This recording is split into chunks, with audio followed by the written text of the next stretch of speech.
Podcast. Ouais, un épisode spécial de Radar en ce 3 mars 2025. Anthony Desaulniers, mais pas Pierre Lebrun. Martin Thériault qui se joint à nous. Salut, Marty. Salut les autres. Écoute, content de l'invitation. Ben écoute, on se serait probablement parlé quand même, mais très, très heureux d'être là pour cette semaine spéciale. Écoute, c'est la dernière semaine, il y a plusieurs épisodes. C'est excitant d'avoir justement les dernières rumeurs, les dernières transactions. Puis c'est plaisant de parler avec les amateurs de hockey, puis c'est plaisant de le faire avec mon bon vieux chum Deso aussi. Là. Effectivement. Bon, Marty, tu l'as dit, on va être avec vous toute la semaine parce que j'ai réalisé au fil des années que la date limite des transactions, ça allait évoluer, Marty. J'en ai parlé avec mon patron Alex Panton, puis on s'est dit, ouais, il faut faire quelque chose. C'est fini le temps où est-ce que toutes les transactions ont lieu lors de la journée de la date limite. Il y a plusieurs transactions qui se font en amont. Donc, toute la semaine, de lundi à vendredi, on va être avec vous en direct sur 7 plateformes, sur le YouTube de BPM Sport et celui de la Commission athlétique, pour discuter des dernières transactions dans les heures précédentes et des rumeurs de ce qui s'en vient. Puis ce qui est le fun, contrairement aux autres podcasts de la Commission athlétique, c'est qu'on le fait en direct. Donc, on est là avec vous, on va prendre vos commentaires, on va prendre vos idées. Je pense qu'on va passer une belle soirée ensemble. En fait, je devrais dire, Marty, on va passer une belle semaine puis on va avoir beaucoup de plaisir. Bon, on ne peut pas passer à côté de la plus grosse transaction qu'il y a eu lieu au cours du week-end. Seth Jones et un 4e choix contre Spencer Knight et un 1er choix. Marty, c'est quoi tes impressions rapidement sur cet échange? Pas mal surpris, puis c'est excitant de voir ça, tu sais, ces genres de transactions-là. Quand tu parles d'un joueur qui a énormément d'années de contrat, on s'entend, lorsqu'on pense à des joueurs comme ça, on se dit « Ah, ben il est pratiquement pas bougeable, il est pratiquement pas échangeable. » Mais là, non seulement on est capable d'échanger Seth Jones, puis tu sais, je pense qu'il fallait le voir venir. Seth Jones était très malheureux. Je pense qu'il, après un match en Utah, avait fait valoir vraiment fortement son mécontentement par rapport aux prestations des Blackhawks, qui ne vont nulle part. Ça va clairement pas dans la direction où Seth Jones est dans sa carrière. Il veut gagner. Il n'a jamais eu la chance, même proche, de gagner une Coupe Stanley. Donc lui, c'est clair qu'il se voit justement être dans une équipe compétitive. Mais là, c'est de voir qu'il est échangé ailleurs. Puis là, on n'a pas eu peur du côté des Panthers, du côté des Blackhawks plutôt, de retenir 25% du salaire pour 5 ans jusqu'en 2030. Je sais que les Blackhawks ne sont pas prêts de gagner demain matin, là, mais c'est super impressionnant parce que si tu vas dans le futur, dans 3 ou 4 ou 5 ans, ben c'est quand même un 2,5 millions qui est amputé sur ta masse salariale et qui peut te faire mal à quelque part, mais ça fait du bien. Ça fait du bien de voir également que, il peut y avoir justement toutes sortes de tractations, justement le fait que ça devient intéressant à surveiller la date limite. Donc, surprenant, mais agréable à voir. C'est ça, Marty, là. On dirait qu'on peut le dire rapidement. Ah, c'est 2,5 millions, le plafond salarial va augmenter, c'est pas grave. Mais ça reste quand même une cartouche que tu as brûlée sur 5 ans. Tu as 3 retenues de salaire par année. Mais cet impact-là, il est sur la durée totale de la retenue. C'est donc dire que les Blackhawks de Chicago, jusqu'en 2030, ils n'auront que 2 retenues de salaire. Je trouve que pour une équipe qui est en reconstruction, c'est gros quand même comme manœuvre de la part de Kyle Davidson. Ouais, ben, je pense vraiment que tu te débarrasses d'un problème à quelque part. Je viens de mentionner que Seth Jones était un peu mécontent. Je pense que ça peut expliquer une partie de la chose. Je me demande si on ne pense pas du côté des Blackhawks qu'avec le futur des défenseurs, puis je pense à des défenseurs qui ne sont pas nécessairement bons, qui ne vont pas demander un 7 ou 8 millions de dollars dès leur deuxième entente. Donc, tu sais, des Kevin Korchinski, des Artem Levchunov qui est dans la Ligue américaine. Je peux penser à Alex Vlasic qui va très bien sur la première paire à Chicago. Tu ajoutes des morceaux comme ça. Je pense qu'on fait un peu le pari de se dire, ben ces gars-là, je pense à Levchunov notamment, dont, pour ceux qui ne connaissent pas la technicalité, comme il est dans la Ligue américaine et qu'il a moins de 20 ans, ben, le contrat peut être repoussé dès son année de 20 ans, donc l'an prochain. Donc, tu sais, si tu fais un peu le calcul, supposons Levchunov, présentement, son contrat, en anglais, on va dire slider, tu peux le repousser un peu. Donc, elle lui donner un contrat dans 4 ans, par exemple. Puis là, ben, avec les autres défenseurs qui peuvent venir, je me demande si on se dit pas, on est capable d'absorber peut-être le 2,5 millions, puis la masse salariale va continuer d'augmenter, le plafond plutôt va continuer d'augmenter, on va être capable d'avoir de l'espace, puis on va s'en sortir. Mais je vais être honnête avec toi, tu as un peu raison, Deso, ça demeure risqué parce que tu peux y aller avec toutes sortes de décisions qui ne tourne pas nécessairement à ton avantage, parfois ça change vite. Là. On va aller du côté des Panthers de la Floride. Seth Jones, excellent défenseur, qui honnêtement, moi je le considérais, Marty, comme un des pires contrats dans la Ligue nationale de hockey. Pas tant pour le joueur, mais aussi pour la situation d'amener ce contrat-là alors que ton équipe s'en va nulle part. Une drôle de décision quand même des Hawks qui ont pris ce virage-là avec Seth Jones, mais à 7 millions, dans une formation des Panthers de la Floride qui, dans les dernières années, a fait venir des Sam Bennett, a fait venir des Sam Reinhart, a fait venir des joueurs comme ça de l'extérieur, des Brandon Montour, de l'extérieur pour venir bien s'assembler dans le casse-tête. Il pourrait vraiment être très efficace au sein de la brigade de Paul Maurice. Ouais, je pense qu'il y a deux façons de le voir des autres. Ben, évidemment, il va être super utile. Je pense que tu ajoutes vraiment un gros élément de profondeur sur la deuxième paire. J'enlève rien un Dmitri Kulikov, mais là, si tu l'ajoutes avec un Nico Mikola, c'est pas un grand défenseur offensif, Nico Mikola, mais il est physique, pas à peu près. Si tu mets ces deux joueurs-là, un à côté de l'autre, attention pour être capable de traverser la ligne bleue adverse du côté des Panthers, ça donne un avantage. Donc, c'est sûr que sur le court terme, tu peux espérer quelque chose. En même temps, ce qu'il a présenté à Chicago, et je te dirais même à Columbus, il y a 4 ou 5 ans, défensivement de mémoire, puis tu le vois un peu son différentiel, moins 18, en 2021, en 2020-2021, je comprends que ça ne fait pas foi de tout, mais déjà à l'époque, on commençait à avoir un peu une perte de régime. Je comprends qu'il joue avec une équipe qui était moins bonne. Ça demeure un très gros risque. Cependant, et là, je vais aller sur le long terme, tu as Aaron Ekblad qui devient joueur autonome sans compensation à la fin de la campagne. J'ose espérer qu'on pourrait le ramener, mais si on n'est pas capable, au moins tu te donnes une police d'assurance puis une méchante bonne avec un Seth Jones qui est capable de transporter la rondelle, qui a un excellent tir, qui a un gros flair offensif à défaut d'avoir des problèmes peut-être un peu plus défensifs. Mais je pense que, c'est ça, je pense que ça aide les Panthers pour une course, une longue course ce printemps. Mais je pense qu'en même temps, ça les aide à long terme. Ça rassure un peu si on n'est pas capable de s'entendre avec un Ekblad, par exemple. Marty, on a énormément parlé de Le Temps Carlson lorsque Erik Karlsson s'est amené à Pittsburgh, deux droitiers qui avaient quand même un rôle similaire. Je le sais, le Ekblad et Jones, c'est pas le même genre de joueur, mais ça reste deux droitiers. Vont-ils être capables de coexister ensemble? Ça, je pense que c'est la meilleure question possible. Évidemment, tu ne pourras pas faire jouer tout le monde sur l'avantage numérique, puis les Panthers ont énormément de talent à l'attaque. On est capable d'y aller à 4 attaquants, puis simplement un défenseur. C'est sûr que ça pourrait peut-être affecter un petit peu la production offensive d'un Seth Jones, mais je pense que c'est un peu plus logique que dans le cas de Carlson et de Le Temps, qui sont des défenseurs, on va être honnête, qui avaient le même prototype. Deux défenseurs offensifs, deux défenseurs qui sont des corps arrière en avantage numérique, mais deux défenseurs qui ont de la difficulté défensivement. Les deux font à peu près la même chose, donc c'est sûr que tu en as un qui est grassement payé qui va écoper. Puis c'est ce qu'on voit du côté de Pittsburgh. Je pense qu'au moins que Jones, par son apport peut-être un petit peu plus offensif qu'Ekblad, qui lui est très complet, ça donne vraiment une marge de manœuvre. Puis c'est ça, je pense vraiment qu'au niveau du top 4, c'est pas comme si oui, Gustav Forsling et Ekblad sont très bons, mais je pense qu'il faut pouvoir un peu plus répartir le temps de jeu, ce qui n'était pas nécessairement le cas lorsqu'on avait un Kulikov, par exemple, sur la deuxième paire. Marty, je me dirige du côté de la messagerie texte pour aller voir un commentaire de Steve. Si Connor Bedard n'est pas heureux, il pourrait bien demander d'être échangé à sa 4e saison, on ne sait jamais. Pas impossible. Je serais quand même surpris que les Blackhawks de Chicago aillent dans cette direction-là, mais le fond de la question est quand même intéressant, Marty. On dit que les Blackhawks de Chicago ont un manque de vétérans. On a essayé par le passé certains joueurs, notamment l'expérience Corey Perry qu'on a vu passer, ça a été un fiasco à Chicago. Puis on voit que là, on échange un Seth Jones, un autre vétéran. Comment est-ce que tu penses que Connor Bedard prend cette nouvelle-là aujourd'hui? Est-ce qu'il a l'impression de faire un autre pas de recul et de retarder encore le moment où est-ce qu'il va jouer du hockey significatif à Chicago?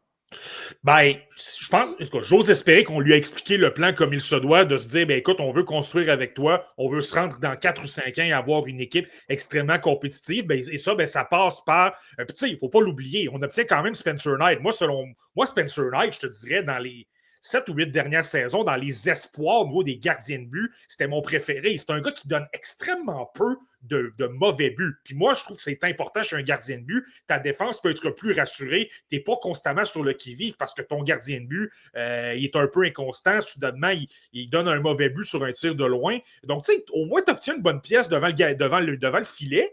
Puis de l'autre côté, c'est sûr que Connor Bedard, on le connaît depuis son époque dans les rangs juniors avec les passes de Regina. C'est un gars compétitif, c'est un gars de caractère.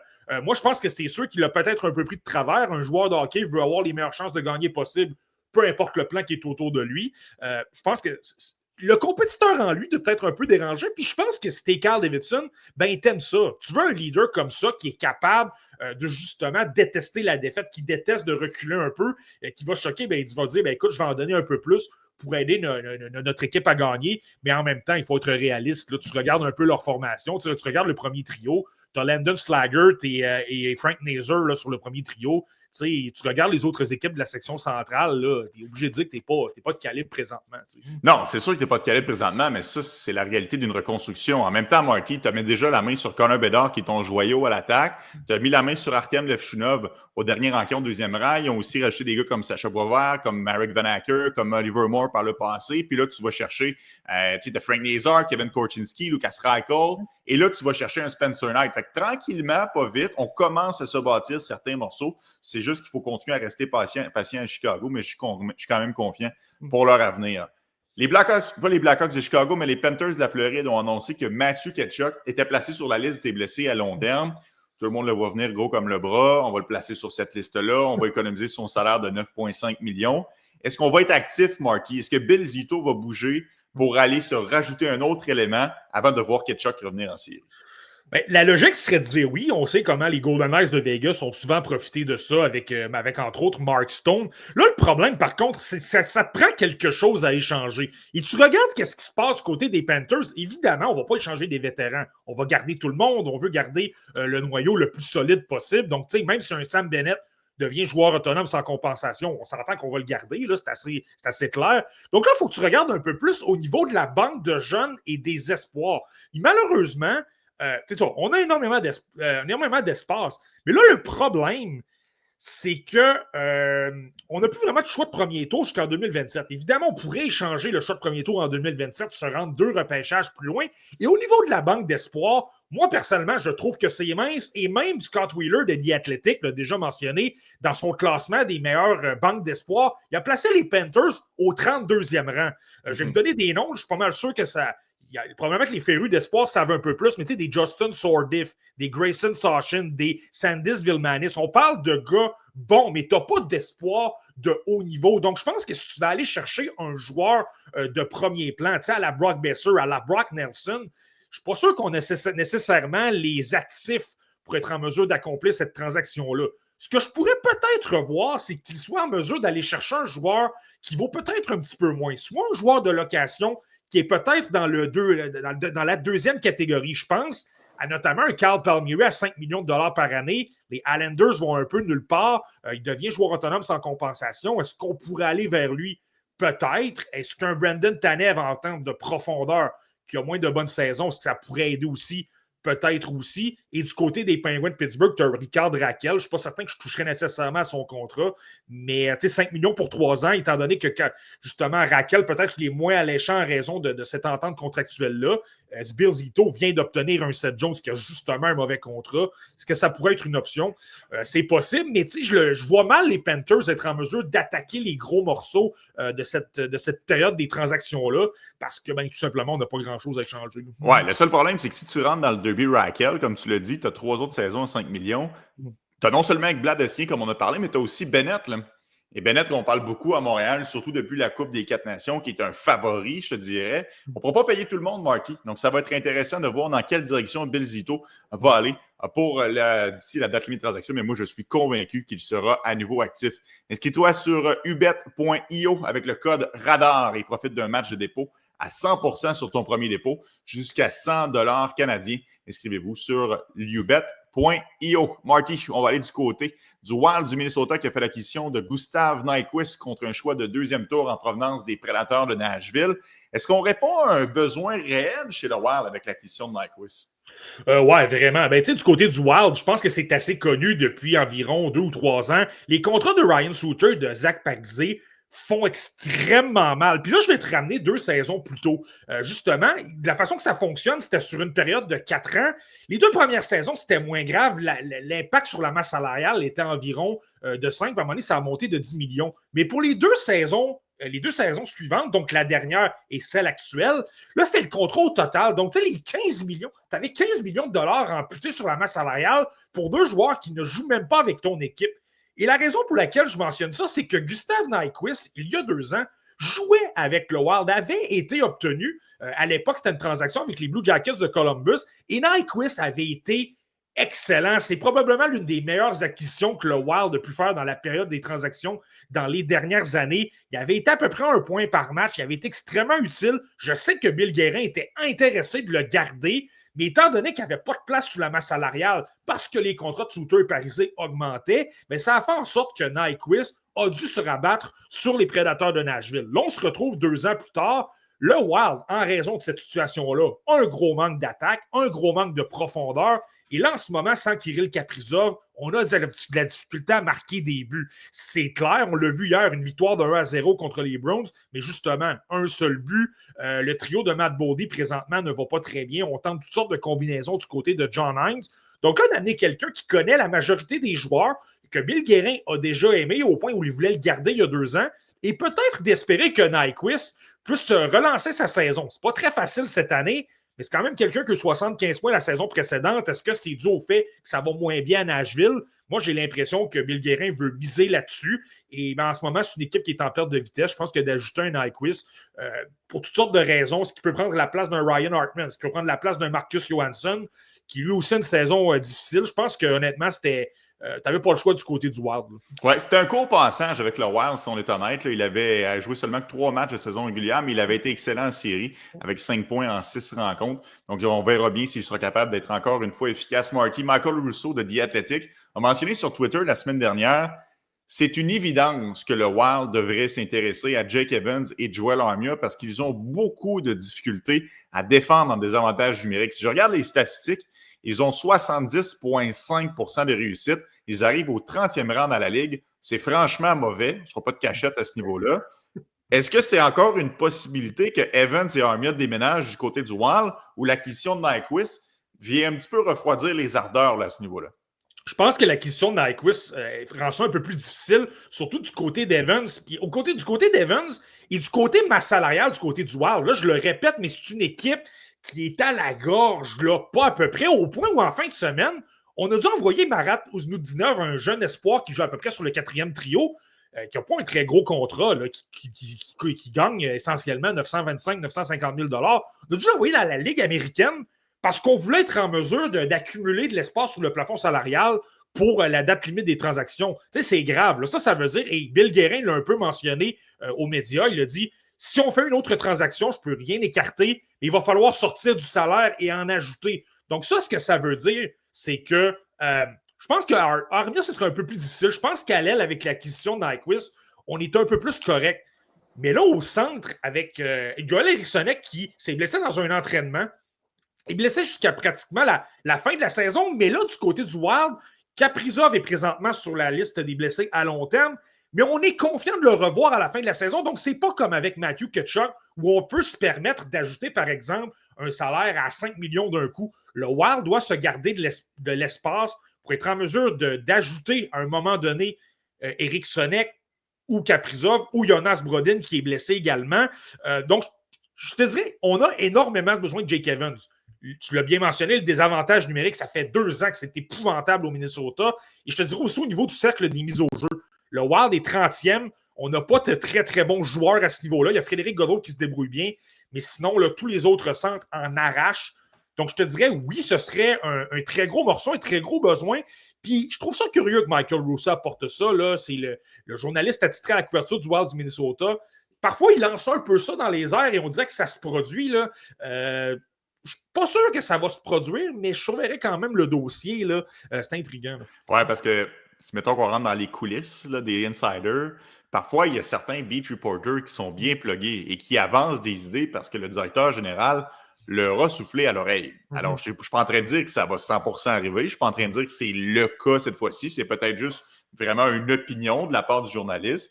Mais des fois, il y a des beat reporters qui aiment ça avoir l'air intelligent aussi et qui vont proposer à l'avance. Donc, ça, ce sera à surveiller. Marky, je fais ça rapidement, mais quand même, je suis curieux de t'entendre. Jake Evans, est-il maintenant impossible d'être échangé puisque Kirby Dach est blessé? Est-ce que ça fait en sorte que le Canadien est maintenant menotté et n'a pas le choix de conserver les joueurs de centre? Parce qu'on ne veut pas non plus déplumer le Rocket en pleine course aux séries éliminatoires, eux qui sont très bien placés. Là. Je pense que c'est une situation qui est super difficile des autres parce que là, si tu avais gardé Kirby Dack, tu peux dire bon, on va échanger Jake Evans, tu peux en continuer ta saison avec un Christian Dvorak. On voit comment Wenbeck joue super bien avec les Canadiens en ce moment. Il fait un excellent travail au sein du deuxième trio.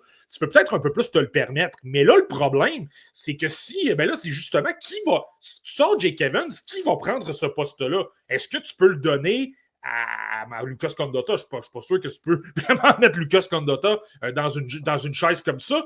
Puis là, ça devient un peu un dilemme entre est-ce que tu veux continuer ta reconstruction, accumuler des actifs, mais de l'autre côté, d'envoyer le message, on abandonne, vous avez bien beau avoir une très bonne équipe, mais on se fout un peu des résultats que vous êtes en mesure d'apporter sur la glace. Et je pense que Kent Hughes vous quand même de l'importance à ça. Si les gars se battent, qu'ils lui donnent des victoires présentement, que ça va bien, au point où Martin Saint-Louis ne veut même pas détruire ses trios, je pense qu'à un moment donné, la solution pour Kent Hughes, je pense que ce qu'on entend dans les rumeurs, c'est pas mal la meilleure option qu'il peut faire. C'est-à-dire, j'écoute les offres pour Jake Evans. Donc, si tu obtiens une très bonne offre, par exemple, un choix de premier tour et un excellent espoir, là, à un moment donné, tu n'as peut-être pas le choix. Tu n'as peut-être pas le choix. Puis tu es capable de t'obtenir un joueur en retour aussi, peut-être moins bon que Jake Evans, mais qui peut un peu colmater les brèches jusqu'à la fin de l'année. Et si tu ne l'as pas, on a le luxe d'avoir 3 choix de deuxième tour, d'avoir 2 choix de premier tour. C'est pas la banque de choix, c'est clairement pas le problème des Canadiens de Montréal. La banque d'espoir, c'est pas un problème non plus. Donc, tu pourrais très bien dire, je suis prêt à vivre avec le fait de perdre Jake Evans pour rien, mais au moins, j'envoie le message à nos joueurs. Lorsque vous êtes prêt à gagner et que vous m'en donnez, je vais vous aider. Je vais vous permettre d'aller le plus loin possible. Je pense que c'est un peu Donc, je pense que Kent Hughes fait bien de se situer un peu en mode attente un petit peu. Ouais. Marie, je te corrige, mini lapsus, c'est 2 choix de deuxième tour et 3 choix de troisième tour pour le Canadien. Peut-être que ça pourrait être 3 choix de deuxième tour, mais Jake Allen devra remplir la condition avec les Devils New Jersey, ce qui semble quand même peu probable. Ça va être à surveiller, cette situation-là de Jake Evans. J'ai comme l'impression que ce n'est pas la dernière fois cette semaine qu'on en parle ensemble. Marky, tenez de courir après votre argent ou après les remplaçants. L'application League2Go s'occupe de tout. Concentre-toi sur le jeu et League2Go va s'occuper du reste. On a une autre transaction d'importance, Marty, en fin de semaine, celle de Ryan Lindgren qui prend la direction du Colorado, accompagné de Jimmy Vesey, de Kemp contre Calvin Dehan, Parsinen, un choix de 2e et de 4e tour. Moi, je vais te le dire, franchement, Marty, je ne l'ai pas vu venir. Après l'acquisition de JT Miller, j'avais l'impression que les Rangers, on y croyait, puis que même si on rentrait en série comme 8e, on pouvait faire des dégâts. Est-ce qu'elle t'a pris de court, cette transaction-là des Rangers? Ouais, quand même un peu. Tu l'as bien mentionné. On n'est pas habitué de voir les Rangers de New York abandonnés à quelque part. C'est une équipe qui va toujours se dire on est prêt à se battre chaque année. Tu l'as mentionné. Je pense aux Kings de Los Angeles il y a plusieurs années où on était au 8e rang, mais on savait qu'on avait une meilleure équipe que ça. T'entres en série, puis là, tu es en mesure de créer des surprises, de te rendre loin. Les Rangers de New York, c'est exactement dans cette catégorie-là. Il y a beaucoup de choses qui vont mal. Là, Chris Kreider, qui est blessé, n'a pas une très bonne saison. Alexis Lafrenière, c'est la même chose. Je ne parle même pas de Mikas Zibanejad. Puis honnêtement, Deso, je ne suis pas certain que c'est une bonne décision de la part de Chris Drury. Je comprends que là, Ryan Lindgren devenait joueur autonome sans compensation, que l'équipe va un peu nulle part. Puis je comprends que Ryan Lindgren n'a pas nécessairement de grosses statistiques, mais sur le plan défensif, sur le plan de la culture de l'équipe, c'est dur d'avoir mieux. C'est quelqu'un qui bloque beaucoup de lancers. C'est quelqu'un qui était prêt parfois à revenir au jeu alors qu'il y avait une grave blessure au genou ou aux chevilles, par exemple. C'est quelqu'un qui est dur sur son corps. Je pense qu'au niveau du leadership, du message que tu peux envoyer aux jeunes joueurs, mais aussi aux vétérans, c'était quelqu'un qui est extrêmement essentiel à l'équipe et surtout quelqu'un de complémentaire pour un Adam Fox qui est offensif, mais qui a peut-être un peu plus de problèmes défensifs. Je comprends qu'on va avoir de la place sur la masse salariale cet été. Je comprends qu'on va être en mesure d'ajouter des défenseurs. Tu sais, je te lance des noms comme ça. Ivan Provorov, Vladislav Gavrikov. Est-ce qu'on peut ajouter un défenseur comme ça? Peut-être, mais premièrement, c'est pas garanti. Et on le sait, là, ce qui a été véhiculé par rapport à Chris Drury, comme quoi le bien-être des joueurs un petit peu... ça prenait un peu le bord par moment. Tu sais, regarde Bartley Goodrow, regarde Jacob Trouba. Ça peut peut-être revenir au visage des Rangers. Je ne dis pas que ça va être le cas. Mais je ferais quand même attention à ça. Puis c'est ça, de l'autre côté, c'est vraiment ça. Je trouve que C'était un gars qui était parfait pour les Rangers. Et là, tu le sors, là, c'est pas mal moins évident de trouver une autre solution que de rester avec lui. Tu sais. Ouais, salutations à Robin Lemalin sur la messagerie texte. C'est vrai qu'Adam Fox est blessé long terme, puis assurément que ça l'a dicté la suite des choses. On s'est probablement dit que ça ne vaut pas la peine de continuer. Alors allons dans une autre direction et meilleure chance l'année prochaine. Le problème, Marty, avec ce que tu as mentionné, puis tu n'as pas tort, là, probablement que c'est ça qui va arriver, puis on va regarder les différents défenseurs, c'est que le 1er juillet, tu le sais très bien, souvent on peut se tromper puis on peut donner de mauvais contrats. Ça s'est vu à plusieurs occasions. J'ai hâte de voir comment les Rangers vont s'y prendre pour éviter ce piège-là. Les Rangers vendeurs, ils sont pratiquement nez à nez avec le Canadien au classement. Est-ce qu'on peut faire la déduction, Marty, que Montréal aussi devrait être vendeur d'ici le 7 mars? Moi, je pense que ça pourrait être complètement le contraire. Tu sais, on vient de parler de la situation de Jake Evans et de Kirby Dach qui n'est pas nécessairement évidente, que tu as un peu les mains liées parce qu'à un moment donné, tu ne peux pas envoyer le message au vestiaire qu'elle t'abandonne nécessairement. Je pense que c'est un peu le contraire, puis je vais même aller par extension. Je vais aller du côté des Browns de Boston. Tu sais, tu as beaucoup de rumeurs. Je regardais ce matin. Là, tu commences à avoir des rumeurs comme quoi les Flames seraient peut-être intéressés. Et là, ce sera confirmé, mais est-ce qu'ils sont intéressants? Un Brandon Carlo, par exemple. On se rappelle que là, Brad Marchand, il y avait toutes sortes de rumeurs. Lui ne veut pas partir de Boston. Donc, tu sais, on verra bien. Mais tu sais, de voir que les Browns coulent en ce moment, que les Rangers commencent à vendre. Puis tu regardes pour la 8e position, est-ce que les Canadiens de Montréal ont une bien moins bonne équipe que les Sénateurs d'Ottawa et les Red Wings de Détroit? Moi, je pense qu'on est en mesure amplement de se battre avec ces deux formations-là. Donc, moi, je pense que c'est le contraire. Le fait de voir des Rangers et les Browns couler, si tu peux voir les Canadiens passer devant eux, là, c'est pas 3 équipes que tu dois devancer, 4 équipes que tu dois devancer. C'est soudainement 2. C'est pas mal moins compliqué. Ce sont des rivaux de section. Tu peux te mesurer contre eux quand même. Si tu es capable d'aller chercher quelques victoires contre ces deux formations-là, ben c'est parfait. J'ai tendance à dire que ça peut peut-être encourager encore plus Kent Hughes à se dire ben, on va tenter d'y aller, puis advienne que pourra, dans le fond. Tu sais. Oui, c'est quand même ironique d'avoir Owen Beck au centre de la deuxième ligne, comme c'est mentionné à plusieurs occasions sur la messagerie texte. Mais, Marty, on en a quand même parlé beaucoup ensemble dans un autre podcast, notre podcast La Relève. Pas surpris de voir les performances de Beck, même si c'est un beau fait d'arme pour le jeune joueur d'avoir la confiance de son entraîneur et de piloter un trio aussi important qui, jusqu'à maintenant, fonctionne très bien. Tu nous as parlé de rumeurs de Brendan Carlo avec les Bruins de Boston. Je vais t'amener une autre rumeur, celle de Brock Besser qui pourrait être échangé des Canucks de Vancouver. Un peu comme les Rangers qui ont connu une saison, ma foi, exceptionnelle en termes de montagne russe. Toute la saga Jacob Trouba, toute la saga Capo Caco, Matt Rempe qui fait encore des siennes, pas plus tard qu'hier. Là, Besser avec les Canucks, lui aussi, c'est assez rocambolesque. On a eu la saga JT Miller contre Elias Pettersson. Quinn Hughes qui voulait participer à la Coupe des 4 Nations, finalement ne peut pas, revient, part. Besser, lui, il avait une offre de contrat sur la table plus tôt cette année. Cette offre-là a été retirée. Et là, aujourd'hui, on pense transiger joueur autonome sans compensation. Évidemment, ce n'est pas encore fait, mais c'est dans les cartons. Ouais, Brock Besser, je te dirais, c'est un gars que je trouve assez intriguant. Tu sais, on a parlé du Wild du Minnesota tout à l'heure, puis Brock Besser est un gars natif du Minnesota. Je sais que c'est quelqu'un qui adore son état. Pour toutes sortes de raisons, là, pour ceux qui n'ont pas suivi son histoire, son père a eu énormément de problèmes de santé. Ça, c'est venu le chercher beaucoup. Finalement, son père est décédé il y a plusieurs années. Mais tu sais, Brock Besser a souvent mentionné à quel point le Minnesota, ça lui tenait à cœur, qu'il voulait retourner là. Je sais que l'an dernier, son agent a tenté de faciliter une transaction pour le faire passer des Canucks au Wild, mais pour la situation de plafond salarial que j'ai mentionné tout à l'heure, ça n'est jamais survenu. Le Wild n'a jamais été capable de faire quelque chose. Mais Brock Besser, je me demande si à quelque part, il ne se voit pas justement, un peu à l'instar d'un Thomas Vanek il y a environ une dizaine d'années lorsqu'il était arrivé avec les Canadiens de Montréal. Donc, une fin de parcours intéressante. Te retrouver avec un long parcours. Vanek, lui, c'était en finale de l'Est en 2014, on s'en rappelle. Je me demande si ça pourrait pas être ça, de ne pas perdre Besser pour rien, obtenir des actifs. Besser pourrait aller connaître un bon parcours. Et là, ben, je parlais des situations de Ryan Suter, de Zach Parisé pour le Wild. Mais là, tu as 15 millions qui partent d'un coup. Et moi, je suis convaincu que Bill Guérin veut s'ajouter un joueur majeur, un excellent joueur, puis notamment au niveau de la finition, d'être en mesure de marquer des buts. Je me demande si un gars comme Brock Besser, puis si Besser lui-même ne se dit pas, ben écoute, moi, advienne que pourra, je m'en vais au Minnesota, j'ai bien beau avoir n'importe quelle offre, je refuse, même si les Canucks de Vancouver ont été prêts à donner beaucoup d'argent. Je sais que c'est probablement la durée de l'entente qui fait défaut présentement, là, mais je me demande si, justement, lui ne serait pas intéressé à retourner là. Et le hasard fait bien les choses. Là. Le Wild a justement un paquet d'argent qui est disponible d'un coup. Tu as des Marcus Johansson qui deviennent joueurs autonomes aussi. On parle de Nyquist, lui également devient joueur autonome. Donc, tu sais, il va y avoir des ouvertures. Là. Puis je dis le Wild, mais ça pourrait être d'autres équipes. Là.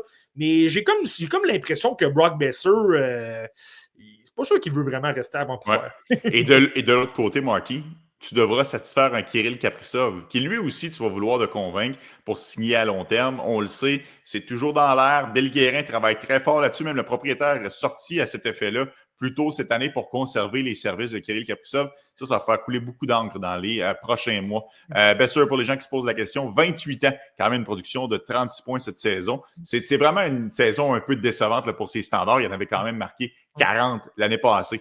Marty, petit dernier sujet avant de te laisser aller. Mathieu Olivier, prolongation de contrat à venir. Selon Aaron Portsline, c'est sur le point d'être fait entre Mathieu Olivier et Don Waddell, un joueur qui est vraiment sorti de sa coquille cette année, que les gens ont appris de plus en plus à découvrir. Ça fait quand même longtemps qu'il est dans le show, là. Mais ça reste que les gens le connaissent plus, autant par l'apport offensif que par les batailles. Mathieu Olivier, selon Aaron Portsline, qui est un peu le beat reporter des Blue Jackets de Columbus, ce serait tout près d'une entente.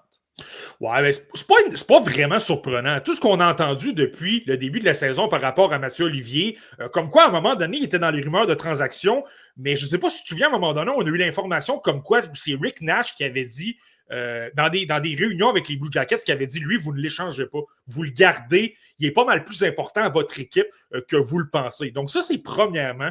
Puis deuxièmement, l'entraîneur-chef des Blue Jackets, Dane Everson. Dane Everson, là, pour ceux qui le connaissent quand même depuis longtemps, a dirigé le Wild du Minnesota, a été très longtemps avec le club école des Prédateurs de Nashville à Milwaukee. Mais Dane Everson, partout où il est passé, que ce soit comme joueur ou comme entraîneur, il y a beaucoup de défauts. C'est quelqu'un qui n'est pas nécessairement capable de s'ajuster selon ce que l'entraîneur-chef adverse va lui donner. Mais par contre, c'est un gars d'intensité, c'est un gars de caractère qui aime les gars, justement, d'équipe, qui sont prêts à frapper, qui sont prêts à se donner corps et âme pour l'équipe. Donc, je pense que pour lui, un Mathieu Olivier, de l'avoir dans sa formation, non seulement il va être très heureux de l'avoir de son côté. Il est capable de jeter les gants, capable de frapper, capable de tourner le vent de côté, puis capable de jouer au hockey. C'est pas simplement un gars qui se bat et qui obtient 2 points à 60 matchs. C'est vraiment pas ça. Il est capable de jouer au hockey. Mais en plus, ce genre de joueur-là, Dane Everson, il aime leur donner des rôles parfois un peu plus importants. Donc là, c'est là que on parle de plusieurs années pour Mathieu Olivier. Moi, je ne suis pas surpris. Je pense que c'est quelqu'un qui entre dans la culture qu'on veut amener à Columbus, amener des gars d'intensité, de caractère et vraiment encadrer un peu plus tout le monde autour. Là. Puis ben, c'est ça. Je pense que finalement, Olivier va simplement connaître de bons succès à Columbus. Ouais, et ce sera à surveiller ce dossier-là d'ici demain. En fait, c'est pas compliqué, Marty. On va se reparler demain. J'espère que vous avez apprécié la petite formule express. J'espère que vous serez encore avec nous tout au long de la semaine pour surveiller l'actualité de la Ligue nationale de hockey, pour décortiquer les différentes transactions qui auront lieu à chaque journée, les différentes rumeurs, ce qu'on va entendre à gauche et à droite. Si ça a été le cas, on se redonne rendez-vous demain à 7h30 cette fois-là. Aujourd'hui, c'était exceptionnel. On le faisait un peu plus tôt parce que le Canadien est sur le point de commencer son match contre les Sabres de Buffalo. On va être moins pressé par le temps à l'heure des prochains épisodes et on pourra prendre plus de vos questions. J'espère que vous avez apprécié. Merci, Marty, d'avoir été avec nous. Ça fait plaisir, Deso. Toujours agréable. Et on se donne rendez-vous demain, 19h30, pour un autre épisode de Radar. Bye tout le monde. Ciao.